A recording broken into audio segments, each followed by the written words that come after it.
आज के टाइम पे जहाँ लोग केमिकल और डालडा से घी बना के आपको चूना लगाते हैं और आप असली और नकली की पहचान भी नहीं कर पाते, वहीं ये रिटायर्ड पुलिस ऑफिसर बेचता है गाय का शुद्ध देसी घी, जिसे मिलावटी साबित करने पे आप पा सकते हैं 1 लाख का इनाम। तो चलिए फिर मेरे साथ बिना किसी देरी के शुरू करते हैं। आपको दिखाते हैं औषधि गुणों से भरपूर शुद्ध गाय का दानेदार देसी घी कैसे तैयार करा जाता है। तो अभी हमें एक ऐसे पशुपालक के पास जहाँ एक दो नहीं बल्कि हजारों गायें हैं और जो दूध यहाँ पे निकलता है वो किसी अमृत से कम नहीं, क्योंकि देसी गाय होने के साथ साथ इन गायों को खुले में ही चराया जाता है, किसी भी तरह का केमिकल इन्हें नहीं खिलाया जाता। करीबन 2 लीटर दूध यहाँ पे एक गाय देती है सुबह और शाम में। सारे के सारे दूध को इकट्ठा करके यहाँ पे डेयरी में लाया जाता है और उसके बाद इस बड़े से स्टीमर वाली कढ़ाई में डाल दिया जाता है उबलने के लिए। करीबन आध घंटे तक इस कढ़ाई के अंदर इस दूध को ऐसे उबाला जाता है और जैसे ही सारा का सारा दूध उबल के तैयार हो जाता है, इनको बड़े बड़े बर्तनों में निकाल के रख लिया जाता है दही बनाने के लिए, जिसके लिए सबसे पहले दूध को थोड़ा सा ठंडा करा जाता है और उसमें थोड़ी सी छाछ मिला के इसे रात भर के लिए छोड़ दिया जाता है। जैसे ही दही बन के तैयार हो जाता है, इससे तैयार करा जाता है मक्खन। तो यहाँ पे आप देख सकते हैं दही बिल्कुल गाढ़ा गाढ़ा जम के तैयार है। ऊपर मलाई देखिए, मलाई कितनी मोटी आई है भाई, यही तो कमाल है शुद्ध गाय के देसी घी का। अब सबसे पहले दही में मिलाया जाएगा ढेर सारा पानी। पानी मिलाने के बाद मुधानी की सहायता से दही को बिलोने का जो कार्यक्रम है वो शुरू करा जाएगा। 15 मिनट तक इस दही को इसी मुधानी की सहायता से बिलोया जाता है। यहाँ पे आप देख सकते हैं दही जो है मक्खन छोड़ना शुरू हो चुकी है। अब जितना भी मक्खन है वो ऊपर की तरफ आ जाए और जितनी भी छाछ है वो नीचे रह जाएगी।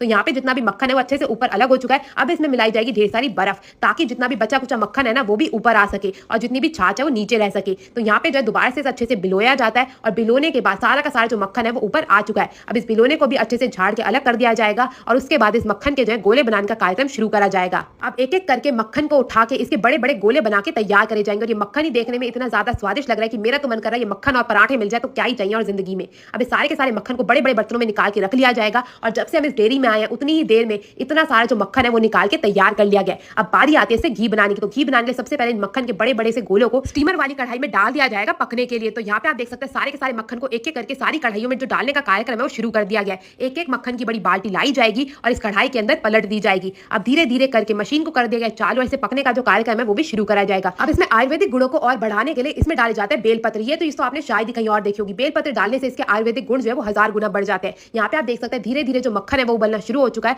और इसी प्रकार से उबलते उबलते करीबन 3 घंटे में जाके जो है हमारा घी बनके तैयार होगा। यहाँ पे आप देख सकते हैं एक एक घंटे बाद जो है इसकी रंग रूप बिल्कुल ही बदलती जा रही है और यहाँ पे तो ये देखने में बिल्कुल सोने जैसा लग रहा है। और यहाँ पे जो है हमारी लिक्विड सोना जो है बनके तैयार हो चुका है। अब इस सोने को निकालने के लिए सबसे पहले इसकी करी जाएगी छनाई। तो जितने भी ऊपर से झाग आ रहे हैं उनको निकाल के कर दिया जाएगा अलग और झाग निकालने के बाद इस लिक्विड सोने को जो है बड़े से बर्तनों में निकाल के रख लिया जाएगा। यहाँ देखिए इतना सुंदर लग रहा है ना और क्या खुशबू आ रही है दोस्तों, मैं आपको क्या ही बताऊं। अब इस पिघले हुए सोने को डाला जाएगा इस बड़े से बर्तन के अंदर ताकि जो है इसकी पैकेजिंग शुरू करी जा सके। तो सबसे पहले इस बर्तन में डालने के बाद इसे थोड़ा सा ठंडा करा जाता है। मैं आपको बता दूं इस डेयरी में जो है बिल्कुल भी प्लास्टिक का प्रयोग नहीं करा जाता, यही तो इनकी गारंटी है शुद्धता की। अब घी को सबसे पहले ठंडा करके और इसे दोबारा से छानने के बाद जो है फिलिंग का कार्यक्रम शुरू करा जाएगा। यहाँ पे ऑटोमेटिक मशीन द्वारा ही हर एक ग्लास की बोतल में जो है फिलिंग करी जाती है। इसी के साथ साथ यहाँ पे स्टील के बर्तनों में भी आपको देसी घी मिल जाएगा। घी तो बनके तैयार है। अब आपको दिखाते हैं इनकी घी की क्वालिटी। जमने के बाद आप देख सकते हैं कितना ज्यादा दानेदार घी है। इतना बढ़िया घी कहीं और देखा है क्या? तभी तो ये दे रहे हैं 1 लाख के इनाम की गारंटी। इसको ऑर्डर करने के लिए आपको जाना होगा प्रियल डेयरी।